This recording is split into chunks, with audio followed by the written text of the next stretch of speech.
Welcome to the International Center for Law and Religion Studies, founded in 2000 at the J. Reuben Clark Law School at Brigham Young University. The center's goal is to secure the blessings of freedom of religion or belief for all people. Let's look at some of the things the center does to achieve its mission.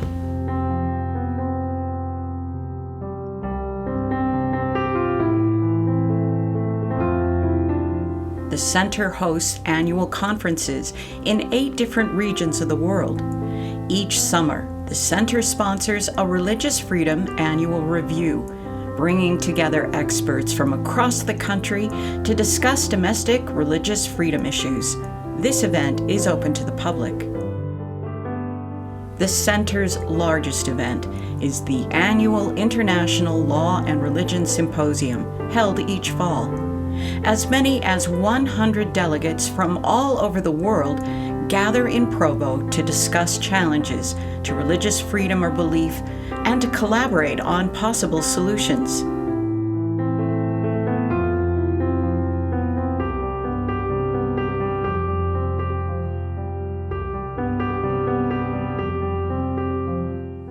Each year, the center sponsors 15 international graduate students at Oxford for a 3-week training course in international and comparative law and religion.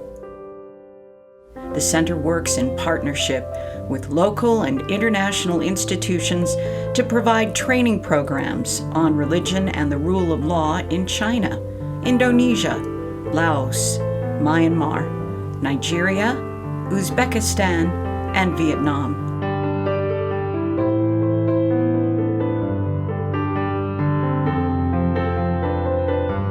Center faculty have assisted with law reform in 57 countries, lending expertise on policy, constitutional revision, and appellate court cases.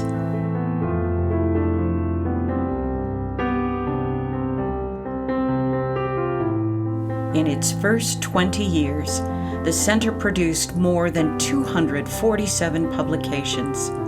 The center's blog provides a global forum for discussion about issues relating to religion, law, ethics, and world affairs.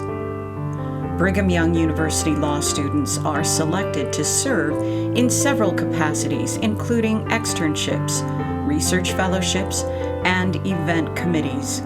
In addition, international LLM students contribute time to the center, thanks to the Sterling and Sorensen Fellowships. The International Center for Law and Religion Studies is committed to helping secure the blessings of freedom of religion and belief for all people.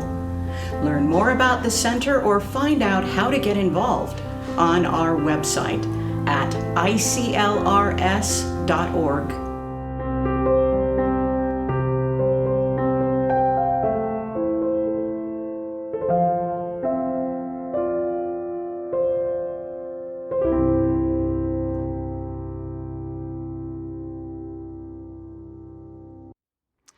I hope you enjoyed that video introduction to the International Center for Law and Religion Studies at Brigham Young University Law School.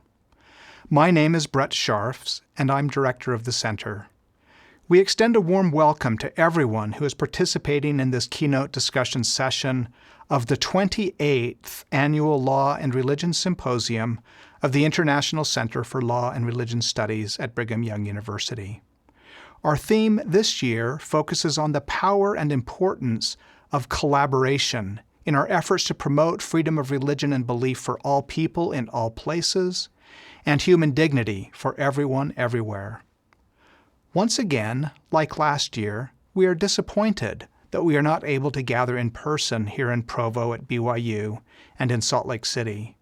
But again, like last year, we are happy that we can invite everyone who has participated in the symposium over the past 27 years to join us online. We are also happy that the online format enables many more people to join us from many places around the world. The online format also enables us to simplify and focus the program. We have 1 plenary session and 2 concurrent breakout regional sessions today, one focusing on Asia and one focusing on Africa, and one plenary session tomorrow, followed by one regional session focusing on Latin America and the Caribbean. We believe the quality, brevity, and focus of the discussions will be very rewarding. This year, we're not only talking about collaborations, but have made them a key part of our symposium. Each of the regional sessions is co-sponsored with an organization that is the major regional player on freedom of religion or belief issues in that part of the world. The African Consortium for Law and Religion Studies, ACLARS, the Southeast Asia Freedom of Religion or Belief Network, CFORB, and the Latin American Consortium for Religious Liberty. I hope you were able to join us for our opening session yesterday evening with Elder Ronald A. Rasband, Sister Sharon Eubank, and Elder Jack Gerard, leaders of the Church of Jesus Christ of Latter-day Saints. We recorded that session 2 weeks ago when we were together in Bologna, Italy for the G20 Interfaith Forum. We focused on themes of collaboration and the journey from persecution to participation and inclusion of persecuted religious minorities. If you missed that session, it is available online, and I highly recommend it. We begin today with a plenary roundtable discussion on the theme Challenges and Keys to Successful Collaborations in Promoting Freedom of Religion or Belief.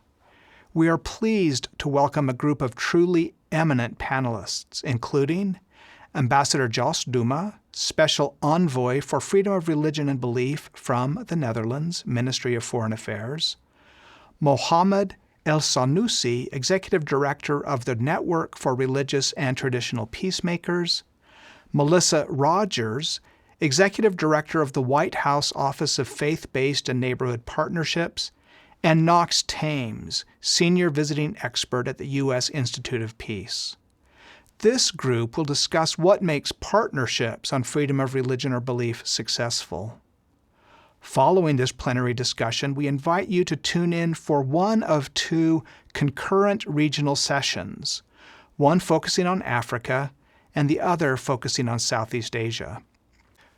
The first regional session, which we are co-sponsoring with the African Consortium for Law and Religion Studies, ACLARS, and the West African Consortium for Law and Religion Studies, WARCLARS, will focus on potential collaborations in Africa.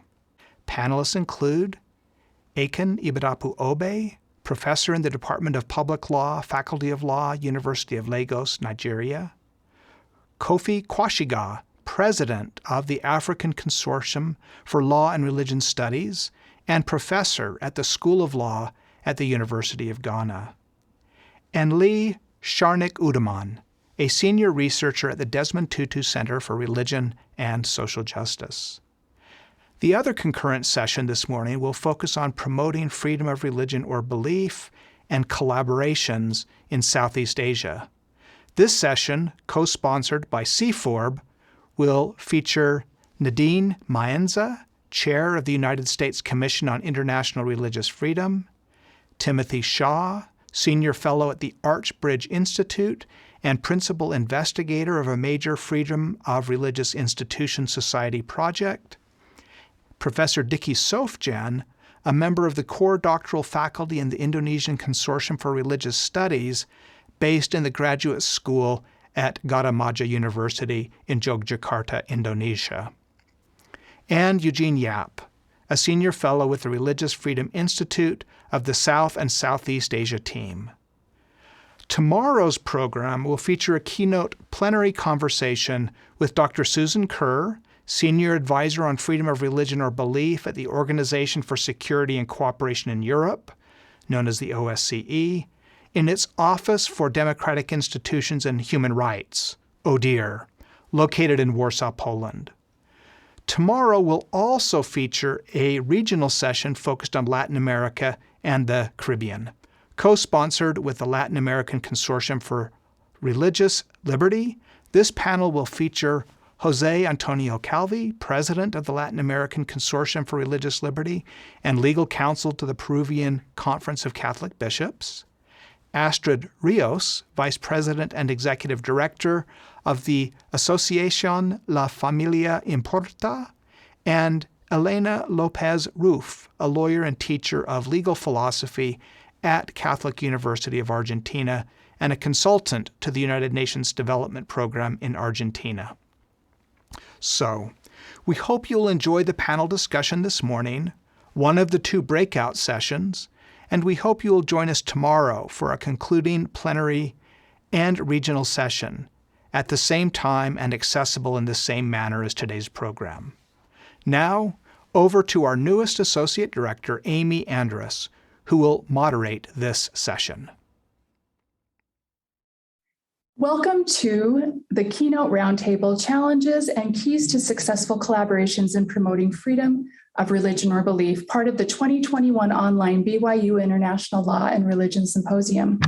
I am Amy Lynn Andrus, an Associate Director at the International Center for Law and Religion Studies at Brigham Young University, and I'm delighted to be here today with 4 esteemed experts to discuss challenges and keys to successful collaborations in the field of freedom of religion or belief, which we may occasionally abbreviate as FORB. To preserve time for our discussion, I will briefly introduce our panelists and invite you to read their more extensive and extremely impressive bios on our center website.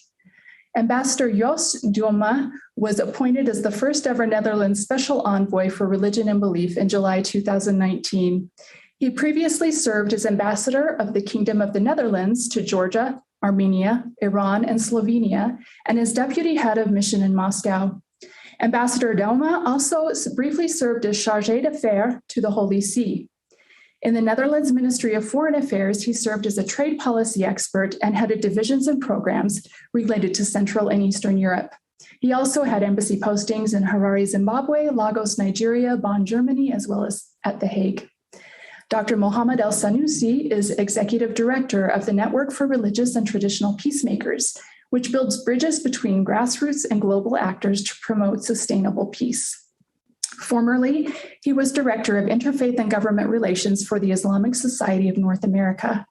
As a task force member for a U.S. Department of State working group, he made recommendations to improve U.S. government engagement with civil society and religious actors.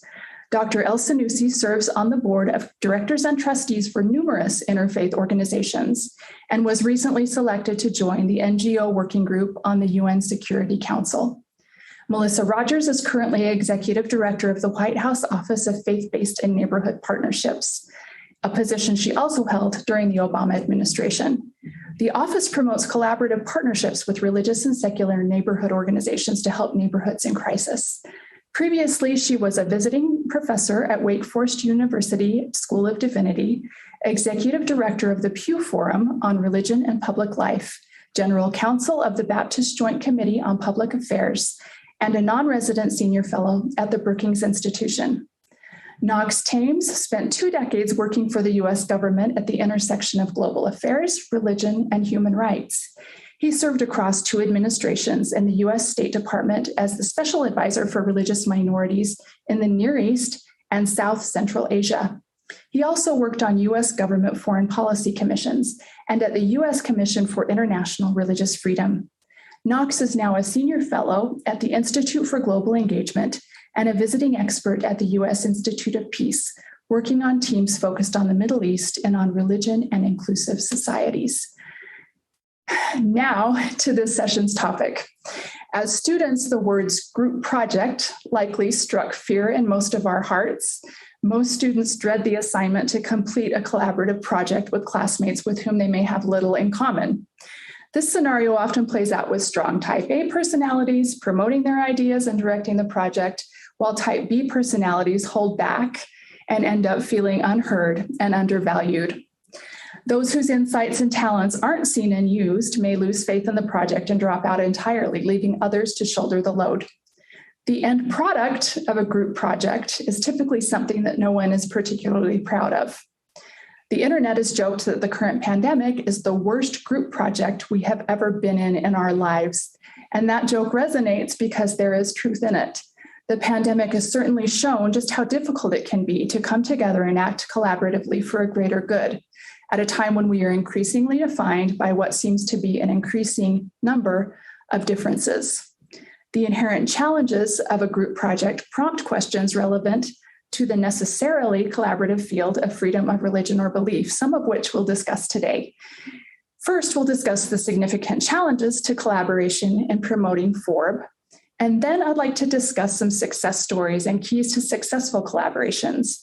I will pose questions in turn to different panelists, but please feel free to treat this as a true conversation and add your comments to others as we go along. And I will direct the first question to Dr. Elsanousi.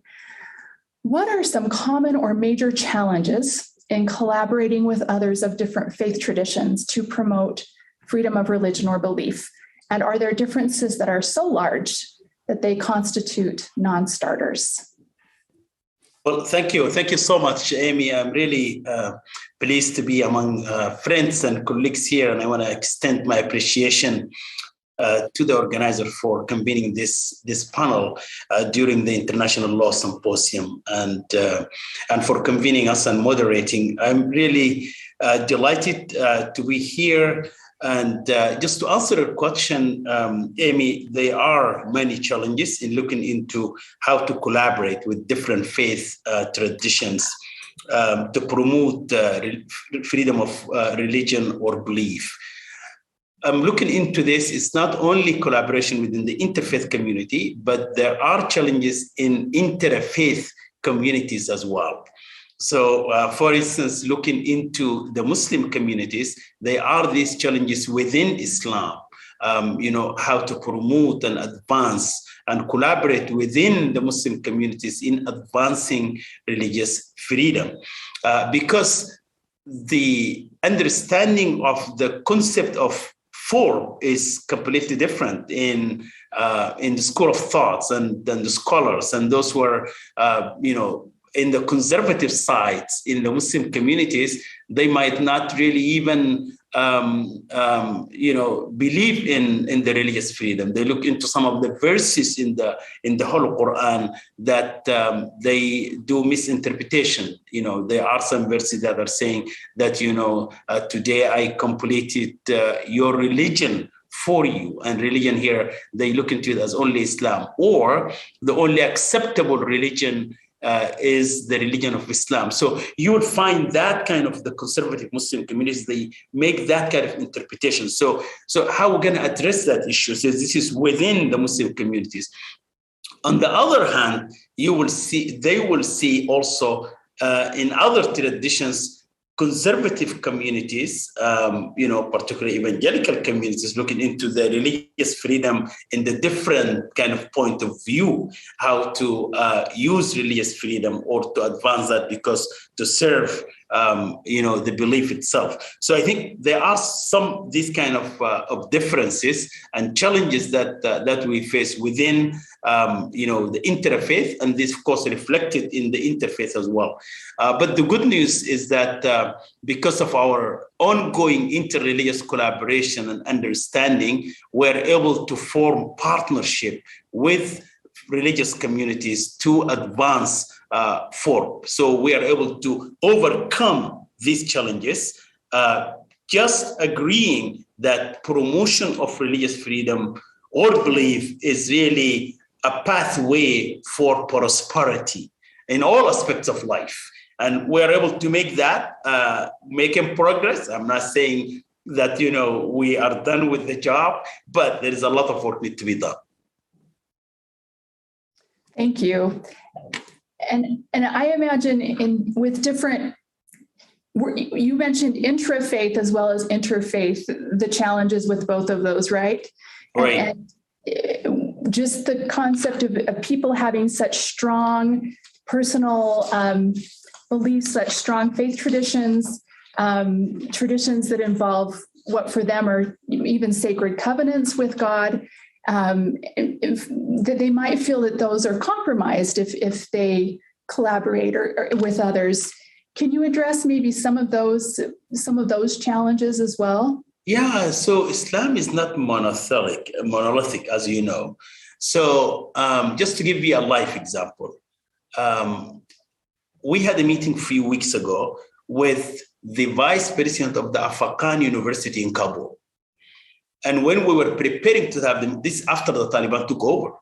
So his name is Abdul Haq Haqqani. So the university is created by Taliban 20 years ago when they were in power, right? So then obviously the university is supporting. So we had this meeting. In the preparation of the meeting, the one that actually arranged the meeting, he said, do not bring religious freedom issue. Do not bring it to the discussion.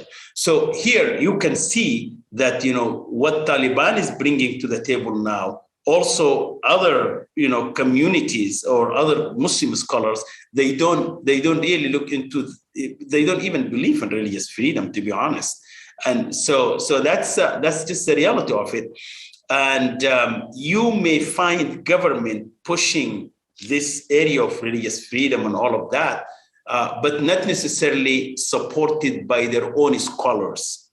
And I can give you also examples of that as well from the Muslim world. I mean, I got the chance to meet with the Mufti of Saudi Arabia in 2017 during the Hajj, the pilgrimage, and I asked him about interfaith dialogue and religious freedom in particular. And I taped that. So when I talked to the head of the King Abdullah Center for Interfaith Dialogue, this is what I have done. He said, this is the first time actually we get something taped in the encounter with the Mufti talking about the religious freedom. So that's why these are just practical challenges that exist in the Muslim communities as of today. Thank you. Melissa, I'll ask you the next question. What are common or major challenges to collaborative efforts among different types of organizations? Government organizations, non-governmental, religious organizations. We know that one challenge in the United States is the Establishment Clause, which limits some of the government collaboration that might take place in ways that laws elsewhere don't. But what other challenges exist to inter-organizational collaboration? Yes, well, thanks, Amy. It's great to be with you and with all of my esteemed co-panelists here. And I also just want to say a word of greeting and thanks for the work of Cole Durham, Elizabeth Clark, and Brett Scharffs, and many other friends at BYU. It's been, kind of a career-long honor and pleasure to work with BYU colleagues and to be able to collaborate with them on so many issues. So it's just a real pleasure to be here today. And I just cherish the friendships that we have going back many years now and working on these issues. So it's a treat to be at the BYU conference virtually with you all. So to your question, I thought I'd focus first on the collaboration between religion and government, which, as you indicated, Amy, in your question, is sometimes can be present some challenges. So sometimes what we see is that there are a lack of understanding on both sides. And in other words, on the government side, there can be a lack of understanding about religion, a lack of religious literacy. And then on the religious side, there can sometimes be an unfamiliarity with how to work with government. So taking the first challenge, policymakers may not always have the kind of religious literacy that's needed to engage in these forms of collaboration. For example, they may not always understand who various religious groups even are. I was interested in Mohamed's answer talking about the differences within one faith. And certainly that's true of many faiths, including my own Baptist faith, where there are many different flavors of Baptists and believe certain different things. So sometimes in government, there's a lack of understanding about those nuances and differences, even in one faith, but also across faiths. And sometimes there can be a mistaken view about what religious people believe and why they believe it. And that, in turn, if it's not attended to, can lead to mistakes on religious freedom and church-state issues. And as important as policy mistakes are, and they're regrettable always, but it can lead to mistakes in terms of building relationships because people don't understand, one another, and they're missing each other in conversation. So we're always trying to attend to those issues and make sure that people have an accurate understanding of who the religious groups are and why they believe certain things. That doesn't mean that it's going to solve all the problems, but it's going to clear out a certain number of problems that are unnecessary and distracting.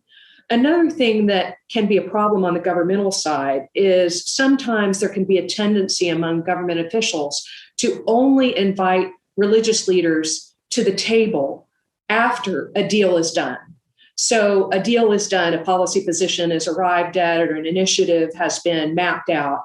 And then at some point, someone will ask the religious leaders to come in and bless that policy position or that initiative. And the problem is that the religious leaders haven't had any opportunity to comment on the policy position or the initiative. And that just, makes sense that that's not going to be a comfortable position for religious leaders or for any leader who's external to government to be invited in only when everything is settled. So it's very important, I think, on the front end of the process, whenever possible, to bring religious leaders into the conversation and to hear their concerns on the front end.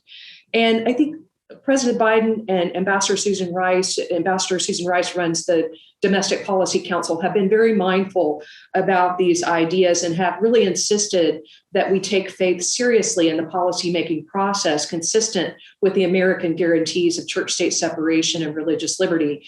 And that's one of the reasons. Another title that I hold is Senior Director for Faith and Public Policy, so that we can be involved in, from the outset, in the formation of public policy and think about how these precious guarantees of religious freedom intersect with a variety of policies that are made across government, and then also ensure that people are engaged at appropriate times early on. So another piece of that is that President Biden reestablished just weeks after he had taken office, the White House Office of Faith-Based and Neighborhood Partnerships, which helps to, make sure that faith and community leaders are at the table in the earliest possible stages of consideration of policies and initiatives. And then on the other side, on the religious side, there can be misunderstandings there too. So sometimes I think religious leaders may struggle with trying to deal with the policy process, which can be very incremental and painstaking and lengthy. And they may be bringing some very prophetic views to the process, and they may sometimes struggle with how to engage with a process that's painstaking and incremental. And so that can be a challenge on the religious side. Another challenge, I think, for religious leaders often is they have to, let me just take the example that I'm most familiar with. They have to try to navigate the federal executive branch, which can be very confusing. Many different federal agencies, people, it's hard, can be very difficult to just find the right point of contact in an agency that is actually got their hands on the problem that the religious leader is concerned about. So that's another reason why President Biden was so insistent on having this White House Office of Faith-Based and Neighborhood Partnerships established, which I should mention goes all the way back to the presidency of George W. Bush. So it is a bipartisan creature, if you will. And one of the things that we do is try to help people navigate the federal executive branch, help faith and community leaders find who they need to talk to at the Department of Homeland Security when they're concerned, for example, about religious worker visas, or who they need to talk to in the Department of State or USAID if they have a religious freedom issue that they're concerned about. So those are some of the things about the challenges in collaborating between religion and government. Let me just make one other general flag one other general challenge that we find. And that is, sometimes people will try to say that, well, we can't really work collaboratively unless we all agree on A, B, C, D, and E. And, sometimes that's necessary. But more often, what's more successful is to have single issue coalitions and not insist that we all agree on A, B, C, D, and E, but only insist that we agree on A. and then form a single issue collaboration around that, because, that can be difficult for people and can really limit the breadth of a coalition when you're insisting on agreement on 4 or 5 things instead of just one thing. And when we have one thing that we're focused on, these single issue coalitions, then what we can do is we can park our disagreements on the other things, but we can also have a very broad coalition that can have a high impact. And we can also, a sort of derivative benefit of this is we can sit next to one another at the virtual table or the actual table and get to know one another when we know we have profound differences on other issues. And that in and of itself is a huge advance, because we know today with polarization, relationships sometimes have broken down across people who don't agree on A through F, And so when we have these single issue coalitions, we're getting to know people that we may not be sitting down with every day. And that can build a relationship. And then in turn, that can help us deal with some of our other differences. Not that we can solve all of our differences, but we can establish relationships of good faith, which can help to turn down the temperature on the differences and find common ground on even some of the issues that are the most difficult for us to tackle. So those are just a few ideas about some of the challenges that we face in this area and some of the ways in which we can work on meeting those challenges. Thank you so much for those insights. We'll move on to Knox and Ambassador Douma. Knox, you helped create, and Ambassador, you now help lead the International Religious Freedom or Belief Alliance, which brings together high-level government officials from different countries to collaborate on 4 issues. Can you discuss some of the challenges of intergovernmental collaboration across regions and political and religious divides? Thank you very much, by the way, Amy, for hosting us and the other speakers for already a very interesting discussion, very illuminating also for me as a Dutchman from the other side of the Atlantic. On your question, the founding of the URFBA is already something very difficult. The name, you alluded to FORB. And then you explained why you spoke about FORB. We, the Europeans, for us, FORB is extremely important, and we don't think in IRF terms. But for you, it is statutory, so very important. So there you have a simple language issue, merely a language issue. So it started as the URFA, and then we added the B in order to have Denmark join. And the B is for belief. It's not only religions, it is also people without the belief or humanists, atheists. They also have the right for freedom of religion and belief.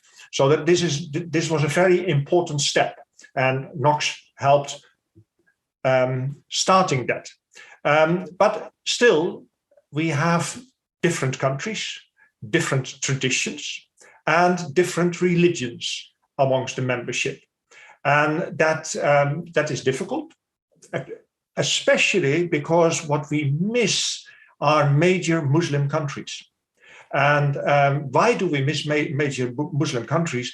That is because they have apostasy and blasphemy laws that sometimes lead to severe punishment, quite often even capital punishment. They might not execute the capital punishment, but still there is the capital punishment. And then in society, there is lots of resistance against apostasy. So, for instance, Sudan have abolished the apostasy laws, but in society it is still very difficult for people to accept that people move from the one religion to the other. So these are some major issues for the URFBA to really be representative with all the major religions, Islam, Hinduism, also Buddhism. Very difficult. What we have also by having Israel, we have Judaism and we have Christianity in lots of varieties, but we are not representative according to, let's say, the religion scale, and also geographically, we are quite dominant Western organization. That's my part. Now, Knox. One of the challenges of building this coalition around Article 18 of the Universal Declaration of Human Rights was the question of conversion, holding no faith. And we felt that that needed to be a core principle, a bright line, if we were going to be truly advocating for the full definition, the full, all the complexity of religious freedom, freedom of religion or belief. That needed to be a core part of it. So working with Ahmed Shahid, the UN Special Rapporteur on Religious Freedom, we came up with a charter that spelled that out. And then we worked very diligently to recruit countries from different regions, different political backgrounds, different religious backgrounds. And as Ambassador Douma said, the conversion issue was a stumbling block, was something that caused some Muslim majority countries who were otherwise interested to pause. I think the challenge now, though, is also how do we take this group of countries and ensure that they're doing something? Having been a career bureaucrat, putting a meeting together, putting together a document can take weeks, months, and it's a very heavy lift. And there's a sense of accomplishment when everyone comes together. But really, as we're trying to engage a world where persecution is rampant, the meeting that took so much effort just to pull off is not the end, it's the beginning. That's where we actually come together to figure out, okay, what are we going to do as a coalition of countries that are like-minded in our belief that everyone should be free to follow their conscience wherever it leads? How are we going to engage a China, a Burma? How are we going to move the Saudis to open up the first church in the region? How are we going to encourage a country like Sri Lanka that's having this very difficult time between a Buddhist majority with a Muslim and Christian minority, and spend political capital, have those tough conversations, and then ensure there are consequences when abusive countries don't change their ways. And that's the next step. That's hard. That doesn't come easy, but we need to have that end goal always in mind, that it's just not meeting that is important. It's actually using the meeting to engage a broken world to see that people can live out their faiths however they wish. That really is the finger at the sore point. I've been in office now as a chair for almost a year, 9 months, but the founding father, the true founding father, is Sam Brownback, and the former American ambassador at large for international religious freedom.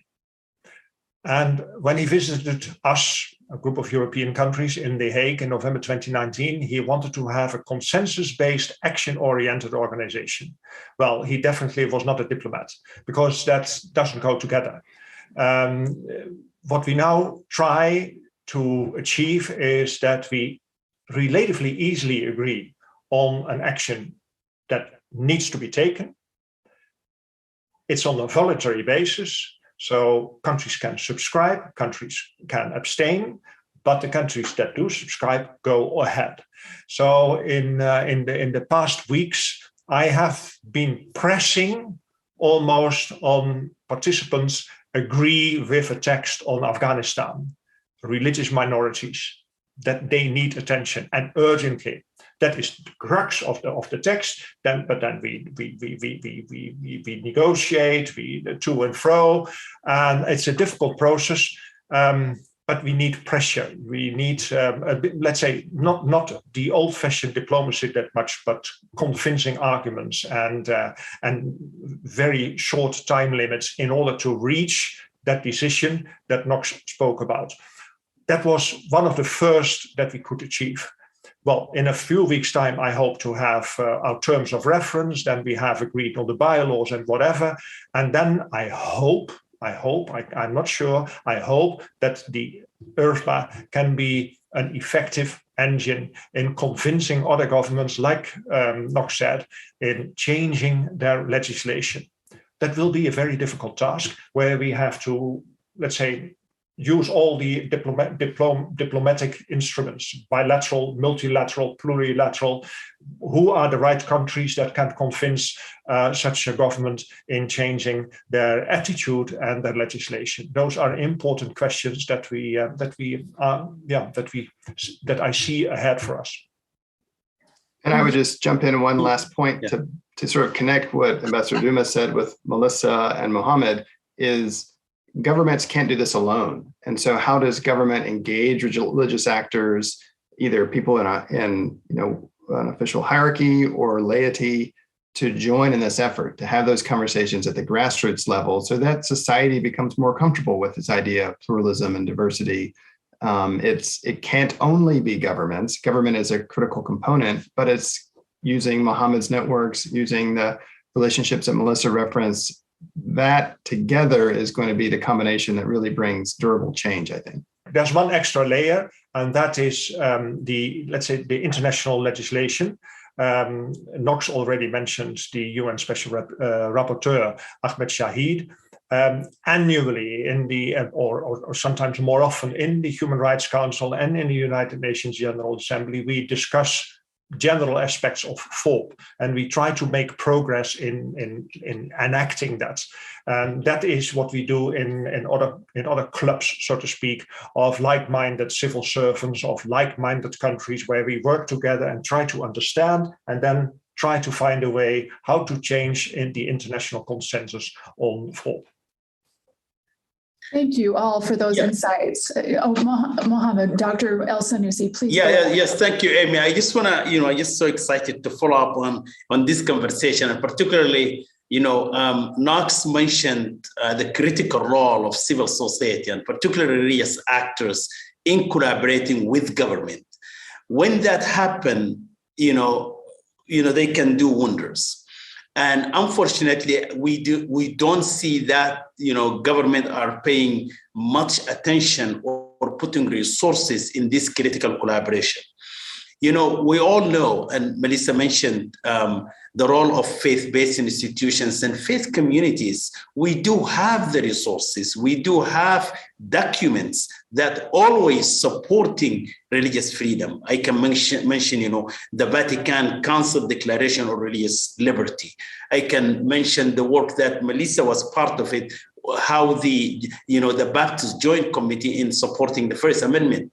I can mention the famous Marrakesh Declaration. A lot of people, they don't know. This Marrakesh Declaration would have not been in existence if it was not the support of the Obama administration, if it was not the support of government and, behind the scene work that actually the previous envoy for the OIC, Rashad Hussein, now the nation's nominee for the ambassador at large, the role that he played with us as a civil society, connecting us with all the ambassadors of the Muslim world in meetings and traveling with us just to prepare Marrakesh Declaration, the famous one, right? Nobody knows, right?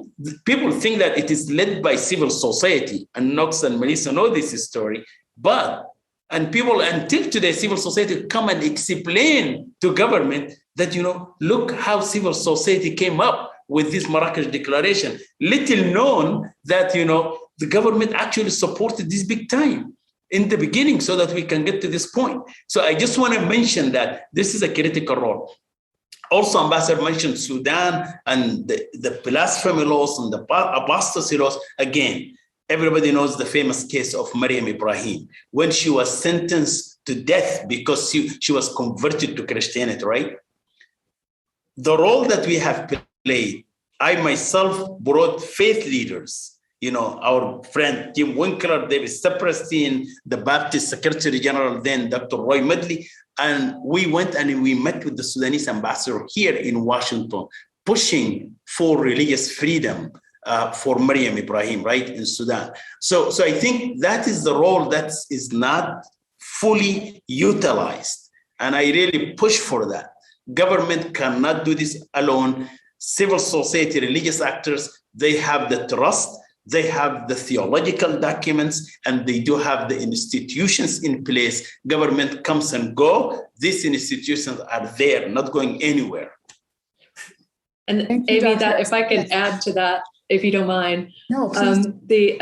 Mohamed makes and all the speakers make great points. Just dovetailing on some things Mohamed said, and I think it's right. This is more, sort of the fundamental proposition that government can't do it alone. And that is absolutely true. We see that all the time.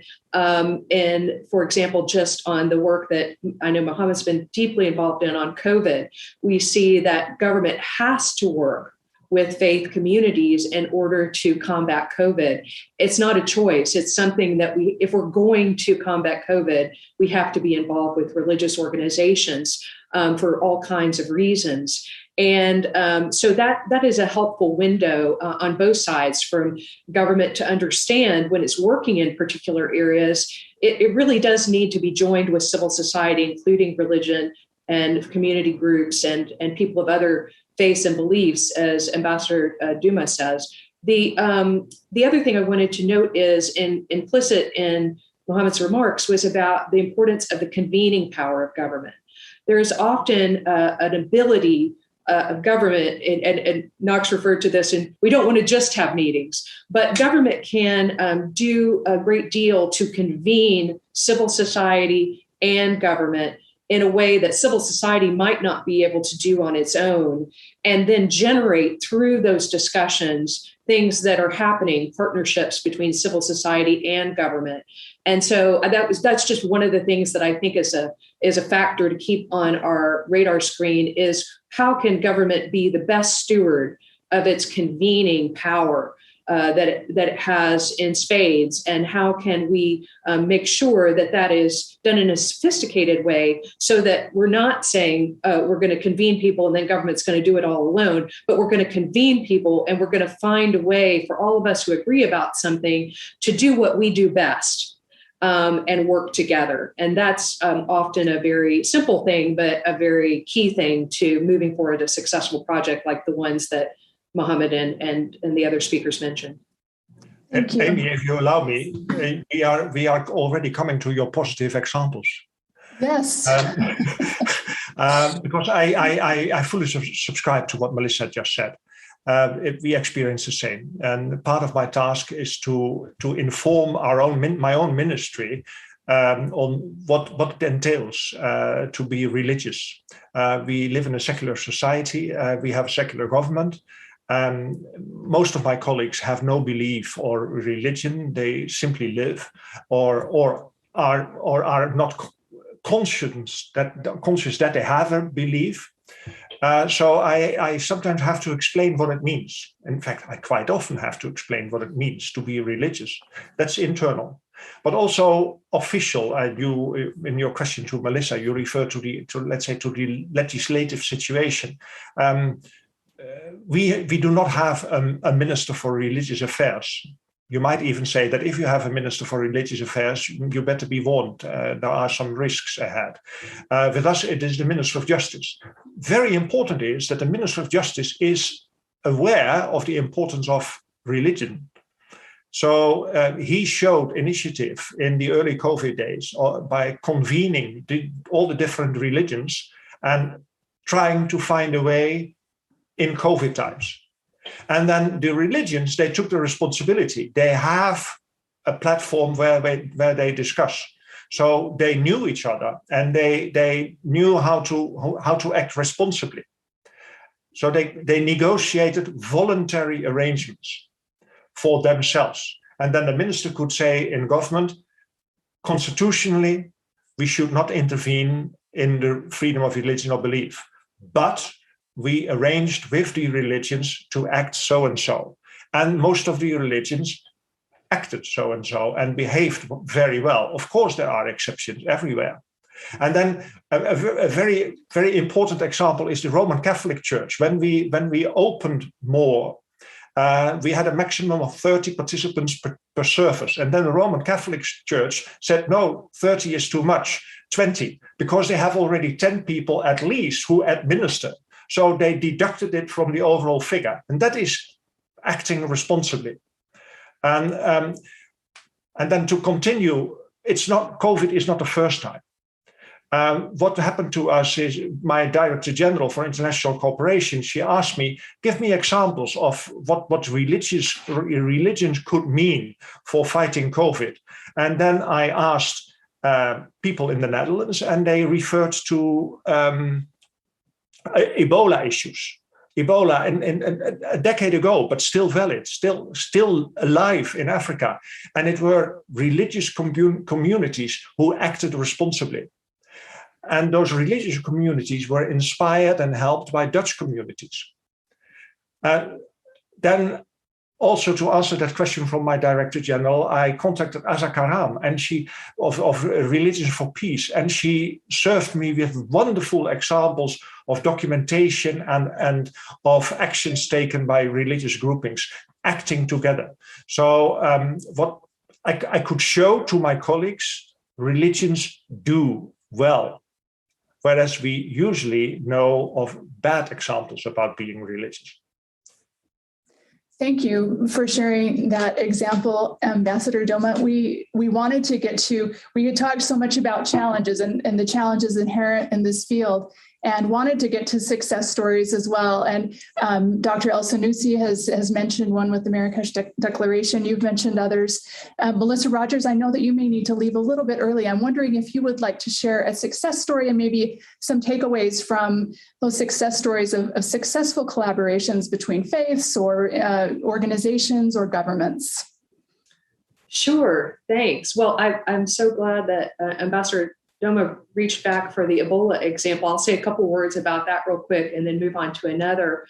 The Ebola example, and I served in the Obama administration, so we worked on that very closely with faith and other humanitarian groups. And one thing I'll just mention about that is that we found during that crisis in West Africa, which started in West Africa, as you know, that there was transmission of Ebola during the burial process. Some religions had a process of handling the body to a great extent as they buried it, and that was resulting in the transmission of this awful Ebola virus. And so one of the things that happened was that the medical experts and doctors and others began working with the experts, the religious experts, and together came up with safe burial practices that would be respectful of the religious traditions and also safe from a medical point of view. And then those safe burial practices were shared widely, and that helped a great deal to cut down on Ebola transmission. So that's a wonderful example of a coming together. And it also points out, and I think Ambassador Douma was also talking about this or implying some of this, is that when religion and government come together, certainly each has its own authority and expertise, and each needs to be respected as independent actors.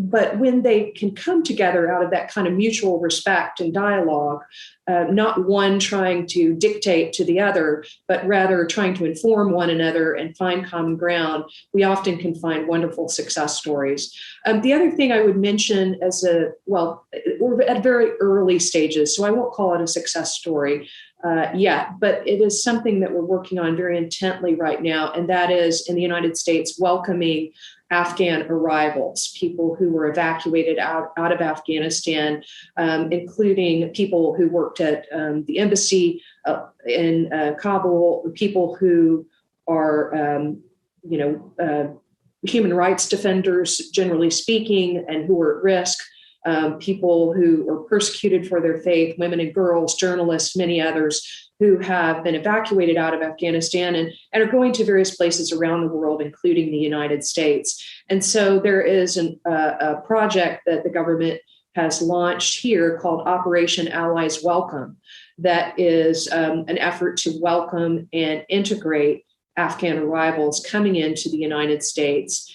And that is a multifaceted process, but one very important part of it is our collaboration with faith and community groups. And this is a natural thing because for decades, faith and community groups have been helping to resettle refugees in the United States, including many of the refugee resettlement agencies that have gone back for decades. Have been doing this. They are faith-based, and some of them, others just out of a humanitarian impulse. And so they know how to do this work in resettling refugees. Here we have a different kind of construct in that, these people are being paroled into the United States on a humanitarian basis, coming in swiftly and in large numbers, and need to be taken care of carefully and welcomed, certainly.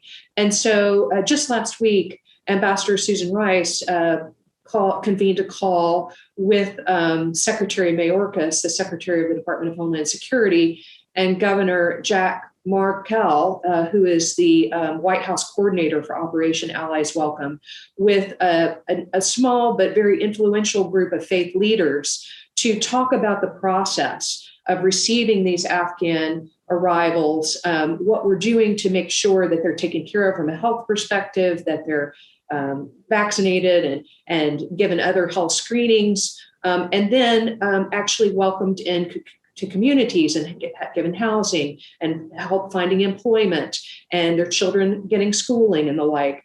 And I can't tell you what an inspiration it was to be on this phone call. And we structured the phone call so that the government leaders would initially make some presentations, but then the rest of the meeting was devoted to listening to the faith leaders talk about either what they were already doing in this space and some of the obstacles that they might be struggling with, or just to talk to us about suggestions that we could consider to work with faith and community leaders more intentionally in this process. And we got so many good ideas and were made aware of so much that was going on around the country that we never would have known about if we hadn't had that call. And so I just think we're in the early stages, but we feel like it's a promising path to be able to collaborate in this way on the front end with people. And we had people who have very different political leanings, very, right, left, center, many different faiths and other differences. But everyone was coming together around this idea that everybody has dignity, equal dignity and worth, that the people who are coming to us need to be welcome and respected and given the chance to thrive here in the United States. And that this is something should be nonpartisan, non-political. And it's something that every American can join in and do together, because these are people that have suffered, they're vulnerable, and they have done a lot for our country and for the world, and we need to protect them and welcome them. So that's just the early stages of a process, and we welcome others to contact us if they're interested in working on this, because I think it'll be a great project and hopefully one of those great chapters of our history where we work together to welcome and integrate a group of people who very much deserve to have lives that are abundant and full in their new neighborhoods. Thank you for sharing that. I keep hearing over and over again the need to listen to each other, right? Listening is key, I think, in many of these examples that we've heard today. Knox, would you share a success story and maybe a takeaway that you've seen in your work in successful collaborations? The one that came to mind that references a lot of the people on this call is the engagement we've had with the country of Uzbekistan. It was a country that had been placed on the blacklist for worst violators of religious freedom, the country of particular concern list for like close to a decade. New leadership came in, and we were able, from the State Department, to build a coalition that engaged the new leadership and created a roadmap for them to reform that has led to drastic improvements in freedom of religion or belief.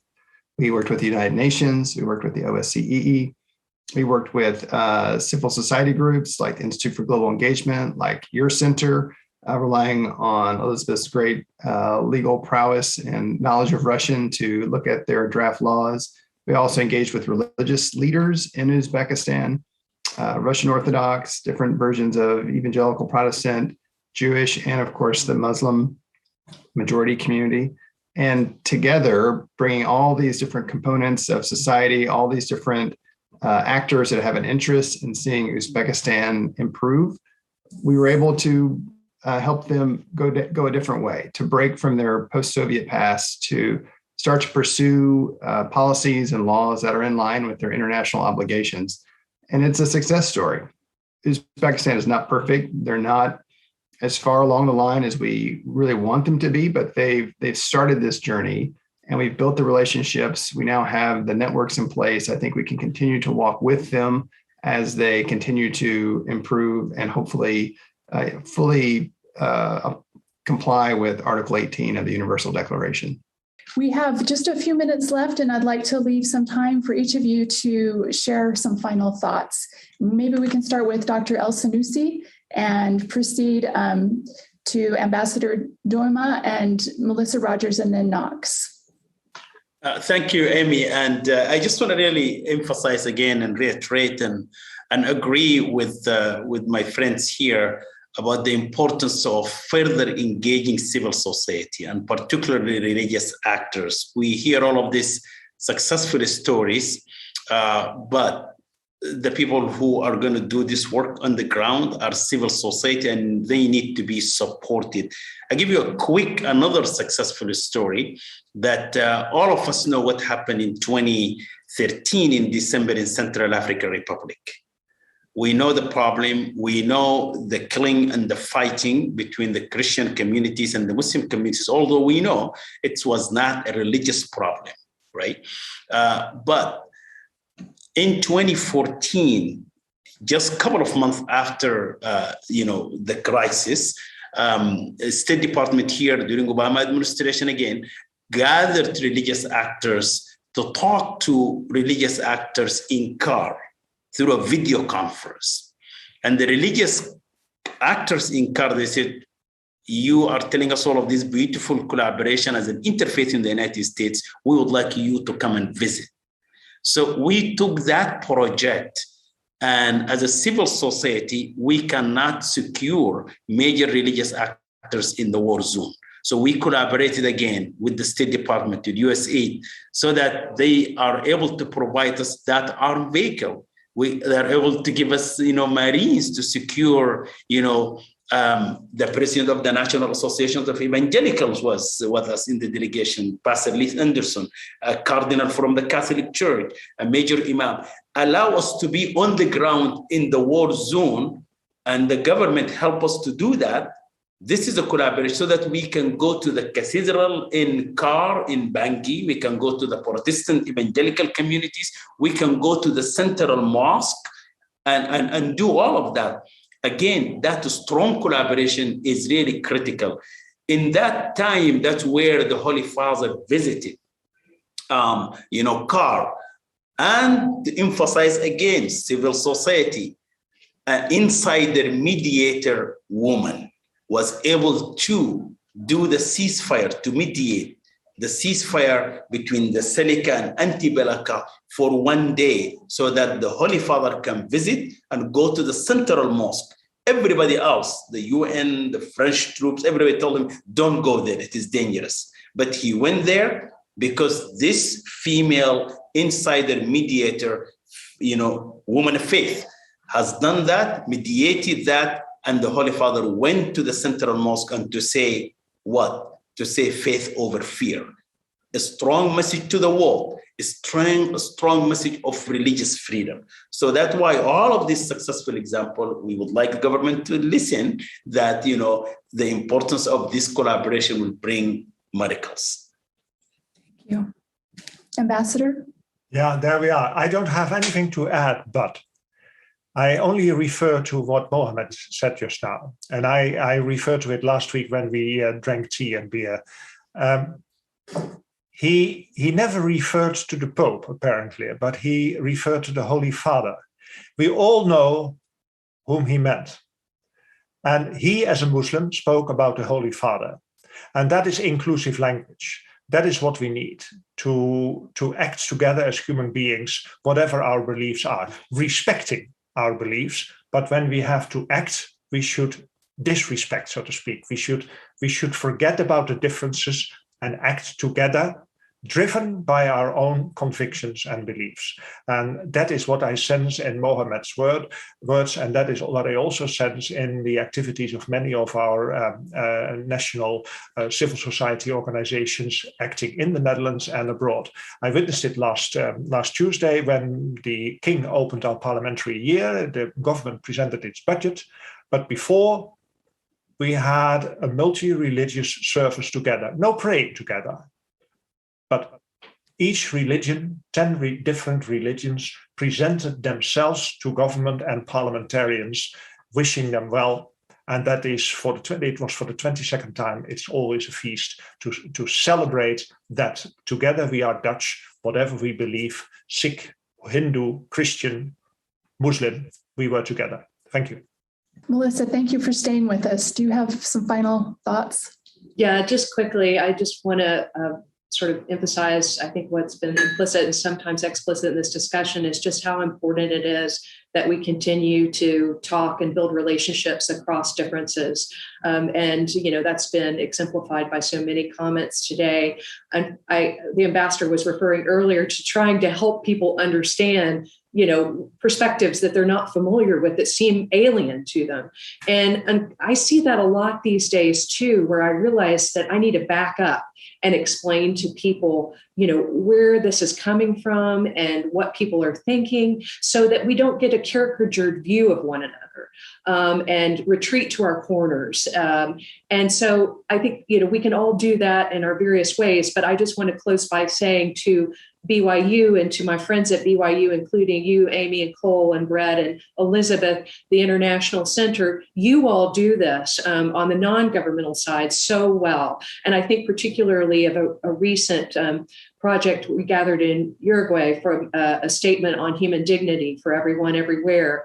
And there were many different people around that table. And I watched Cole and Brett in particular as they took on board the different perspectives and tried to forge a document that we could all stand behind. And it involves a large amount of sacrifice of sleep and sacrifice of what they would have wanted to say, perhaps if they were writing the document on their own.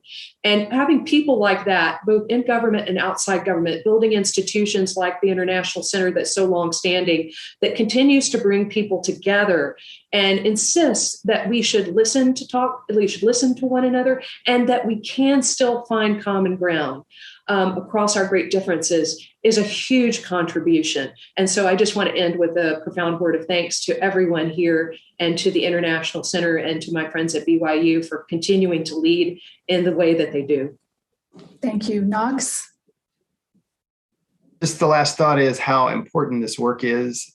This effort that we're all involved in really matters. There are millions and millions of people around the world who are facing persecution or violence or social discrimination because of what they believe or what they don't. It leads to instability, it contributes to the growth of violent extremism, and it hurts people. It limits the ability of individuals or fellow human beings to live out their lives as their conscience leads. So what we're doing today really matters. So I really appreciate the Center for convening this annual forum. It's been such a rich place to meet others, to have discussions like this with some of the leading actors and thought leaders in the world. So thank you for convening this. Thank you for your commitment to this work. And I want to thank my colleagues for everything that they're doing towards this really important mission that we're all committed to pursue. Thanks to all of you. I think I've been enlightened today. And as Knox said, it's important to be enlightened, but then it's important to go and do, right? To act and not just meet, not just convene, but then to go and act. So I appreciate your thoughts, your experiences, your wisdom. And now let's go and do. Ambassador Douma, Dr. Mohamed Elsanousi, Melissa Rogers, and Knox Thames, I can't thank you enough for being with us today. I feel more clear-eyed, but also more bright-eyed and optimistic that successful group project is not an oxymoron in our efforts to promote freedom of religion or belief, that if we put forth hard work, we listen, we explain our beliefs to others, and do the hard work of creating common ground, that we can do great things. I invite those who are watching to join the regional breakout sessions for Africa and Southeast Asia immediately following this session. And we invite you to join Tuesday's program starting at 8 a.m. Mountain Daylight Time. Thank you again so much for joining us.